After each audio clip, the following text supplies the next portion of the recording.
Does this artifact prove that the Bible is historically accurate? You know, that is what many Christians do quite often when an artifact is found that may give some level of proof to some of the people in the Bible that has been mentioned, or some of the cities or things of that nature.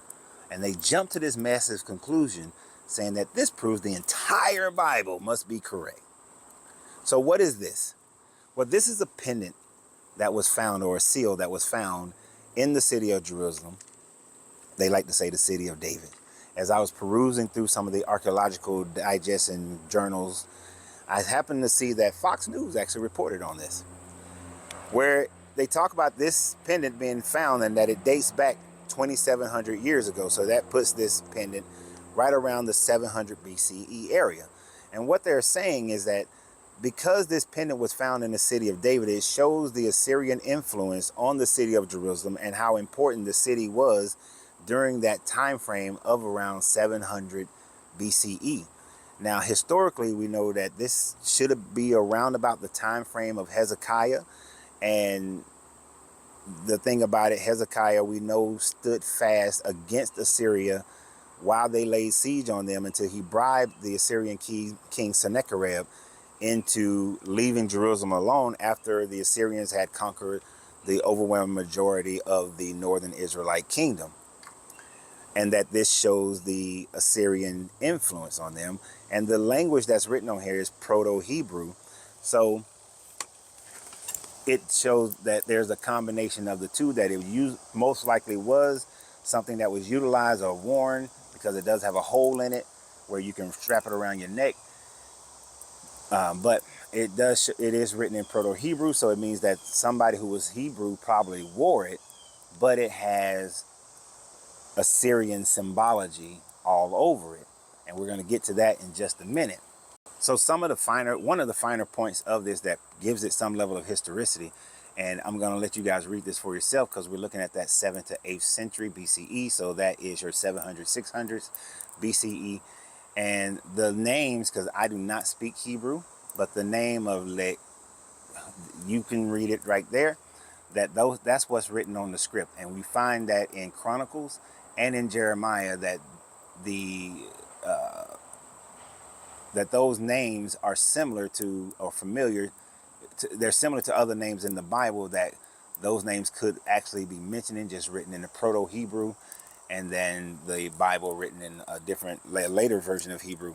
So you can go and research those two to see that. And because they have those two names that are mentioned in the Bible, which is like saying that because my brother's name is David, oh, so since my brother's name is David, then that makes the Bible true.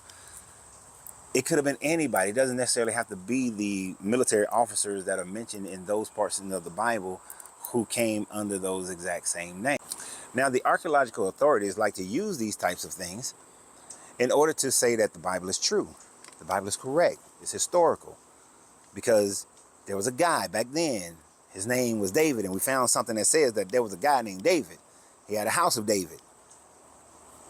Could have been a whole bunch of Davids who had their own house, who had their own children, who were not the actual King David. There could have been plenty of guys with those names that are mentioned on this seal, on this pendant, that may not have been the officers, the military personnel that was spoken of in Jeremiah and First Chronicles. It's common names. Doesn't mean that your Bible is actually correct and historically accurate. Now, what they won't talk about is the fact that what this represents is that Hebrew people believed in the witchcraft of demons. Bet you didn't realize that one.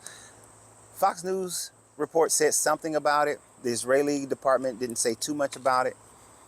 But the archaeological documentation on this, the Assyriologist recognizes that being on there with his hand held out and possibly something in his hand with the wings is one of the demons to which a person would wear to ward off other demons, to fight for them, to maintain, to keep them safe in their travels. That this is the very witchcraft that people claim that was not practiced in the Bible by the children of God, but yet it was practiced by those people.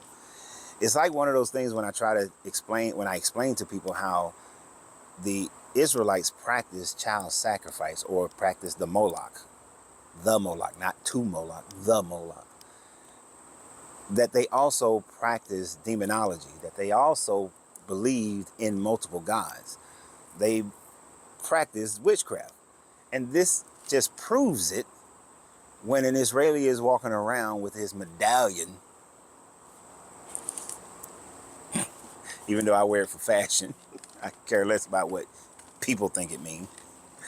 But when they walked around believing that this would protect them from spiritual beings, and they believed it, they lived it, and they believed it till they died in it. So this is just proof of that, to which they would not speak of. But what do you guys think? Subscribe to the channel, and always remember, you have to free yourself to be yourself, because your greatness is non-negotiable. Good journey, good vibrations.